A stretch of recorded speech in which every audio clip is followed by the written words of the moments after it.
Sa bawat araw na dumarating, piliin natin maging masaya. Maraming hamon ang buhay, pero tayo ang may kapangyarihang magbigay kulay sa bawat sandali. Tandaan, kahit simpleng bagay, pwedeng magdala ng ngiti. Kaya i-enjoy natin ang bawat sandali. Magpasalamat at patuloy na magpakatatag. Lagi nating isaisip, happiness is a choice. Let's choose to be happy.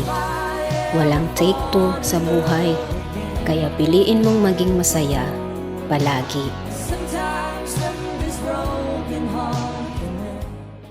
Dating manhid, ngayon hinahanap ka. Dati mong mahal, ngayon iniwan mo na. Hindi masisisi kung susuko ka na.